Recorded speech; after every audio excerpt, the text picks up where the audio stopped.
What's up YouTube, Heel Jeff here, and it's that time of week again. It's Friday.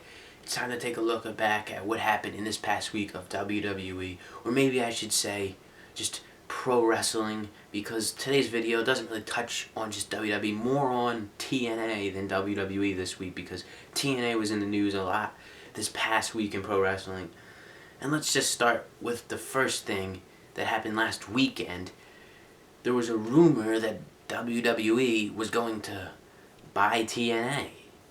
TNA's been having a lot of management issues. Dixie Carter's stepping down. Billy Corgan's supposed to be taking over. But then nobody knows what he's going to do, if he's going to sell. And then there were rumors that WWE put in an offer, as well did Ring of Honor, to purchase TNA. Now, the rumor has it WWE just wants to purchase TNA just so they can get the old videos of the guys who were in WWE who once worked for TNA, AJ Styles, Samoa Joe, etc., them guys, and get that stuff and put it on the network. So that's why WWE had interest in buying TNA.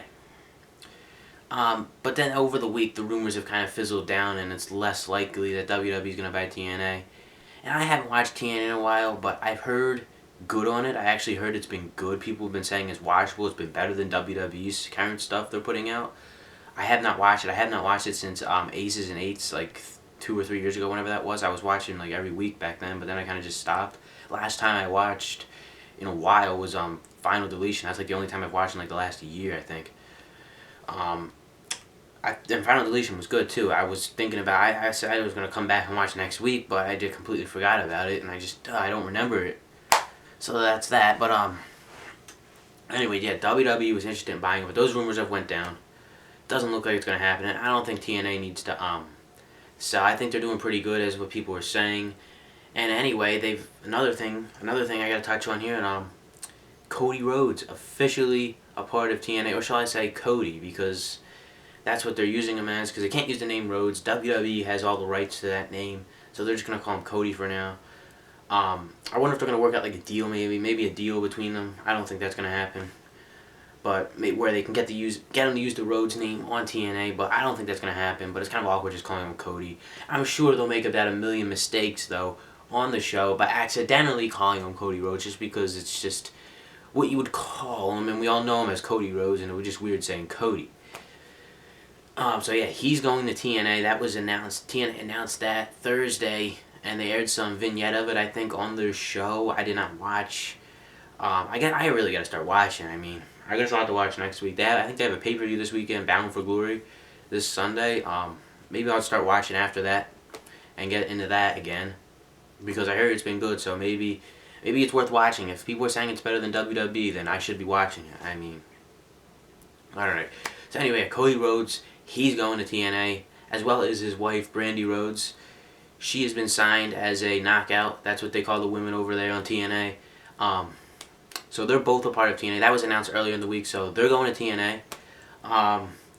And then the next thing I have to talk about is when we found out a few days ago, there was a rumor that WWE is interested in bringing Matt Hardy back. This would be a huge, huge pickup for WWE. They could use someone like Matt Hardy. His contract is expiring in spring of next year, early 2017. And WWE is reportedly interested in bringing him back. So this could be interesting to see if Matt Hardy is in the WWE next year.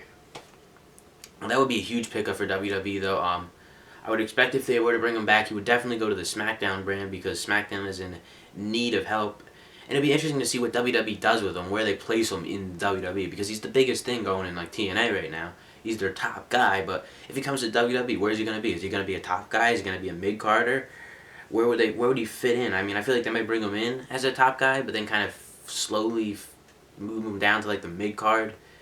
Like when he first comes in, if he does, he's going to be a top guy, maybe for like a pay-per-view, and he goes down. That's what I could see WWE doing. And there's also a rumor that could possibly mean Jeff Hardy's coming with him too, because his contract's supposed to be up, I heard. Don't quote me on this, but I think I heard 2 months from now, like November, December, something like that. So it'll be interesting to see if he as well returns to WWE. That would be 2 huge pickups if they could pick up Matt Hardy or Jeff Hardy, or both.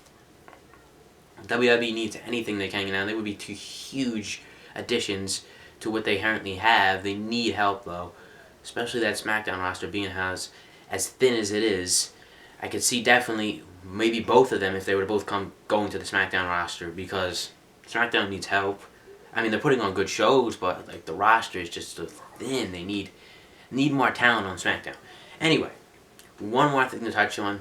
The ratings were down this week, and I'm surprised the ratings were down because I thought, all in all, we had a solid week so far. Well, I shouldn't say so far because Clash of Champions is actually next week. That's Sunday. That's the first day of next week. But so yeah, the week's been solid though for WWE so far. I thought Raw was decent. I thought SmackDown was really good. But then SmackDown, lowest rating since they've been going live. So Raw, one of the lowest non-holiday show ratings since the Attitude Era.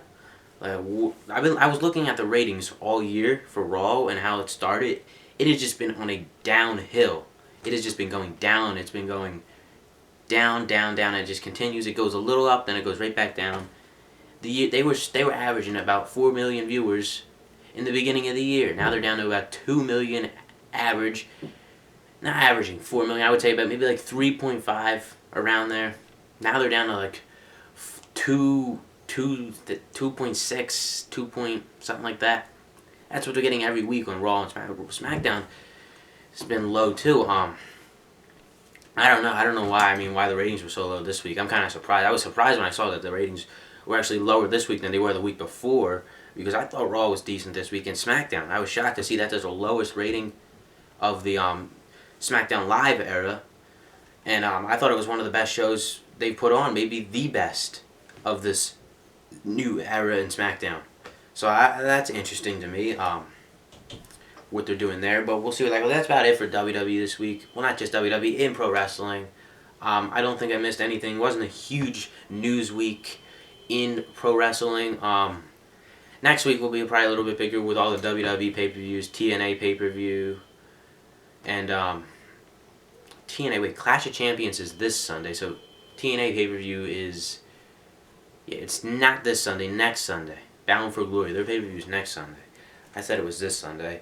That's wrong. Anyway, that's it, guys. Follow me on Twitter, @JeffTuffner. I tweet during Raw, SmackDown, pay-per-views, and whatnot. And leave a like. And as soon as you're done this video, hit the subscribe button. And let me know what you thought of this past week in WWE. What you think's going to happen. Your thoughts on Matt Hardy possibly returning to WWE. Or WWE interested in purchasing TNA. Let me know what you people think of it. Everyone out there, leave a like, subscribe.